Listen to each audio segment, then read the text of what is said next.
Update muna nga tayo sa mundo ng basketball sa Gilas, Pilipinas sa FIBA World Cup Asian Qualifiers.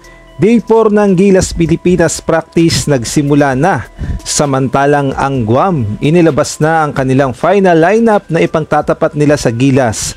At ito nga, future Gilas Pilipinas player, sino kaya ito? Ngunit bago tayo magpatuloy, pakipindot naman ng like, subscribe at ang notification bell para updated ka sa susunod kong i-upload. Pakipollow na rin ang aking Facebook page na Pinoy Viral Sports Official. Maraming salamat.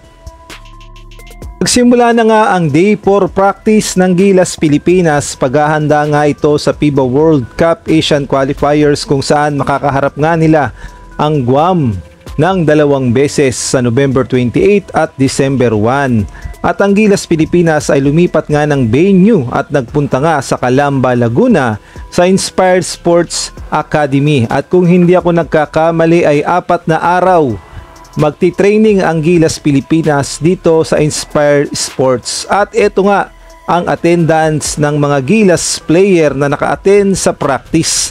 Present nga si RJ Abarientos, Scotty Thompson, Chris Newsam, Juan Gomez Diliano, CJ Perez, Troy Rosario, Justin Brownlee, Junmar Pajardo, Jamie Malonzo, Quentin Melora Brown, Japet Aguilar, Dwight Ramos at si Kai Soto.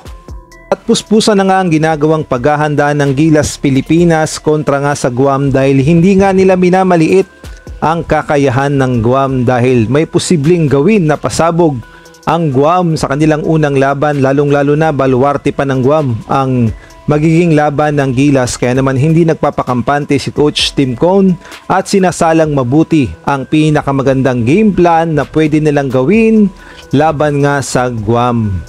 Samantalang ang Guam naman ay naglabas na ng kanilang final lineup o ito na yung kanilang final 12 na ipangtatapat nila sa Gilas Pilipinas, kaya naman ating kilalanin kung sino-sino nga bang mga players ang pasok sa final 12 ng Guam.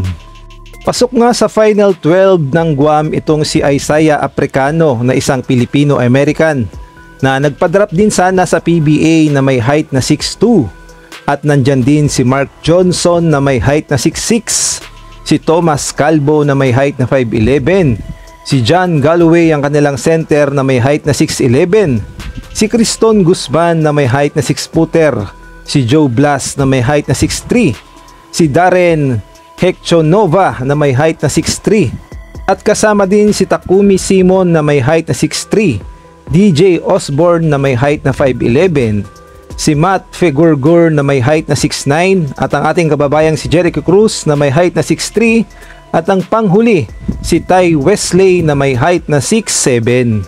At sila nga ang napiling final 12 ng Guam na ipangtatapat sa Gilas Pilipinas. At kung kayo ang tatanungin sa tingin nyo, kasado na kaya ang lineup na to upang tapatan ang Gilas Pilipinas? Maaari kayong magbigay ng komento sa comment section. Samantalang sa ibang balita naman, usap-usapan nga ngayon ng Pilipino-American na si Travis Robert na future PBA player at gayon na rin pupwede sa ating national team sa Gilas Pilipinas. Ang sabi nga sa report ni Hoops Daily, Travis Roberts, the next Pilam stud, 6'6" of pure upside, currently bowling for Alcorn State in NCAA Division 1. Travis Robert is eyeing one and done UAAP stint next year and possibly future with Gilas Pilipinas and PBA. Kung atin ngang babalikan noon ay napasama na itong si Travis Roberts sa pool ng Gilas Pilipinas Youth. Kaya naman paniguradong meron itong Philippine passport at local player ito sa Gilas Pilipinas. At sa mga nagtatanong kung gaano nga ba kagaling itong si Travis Robert, panoodin natin ang kanyang highlights.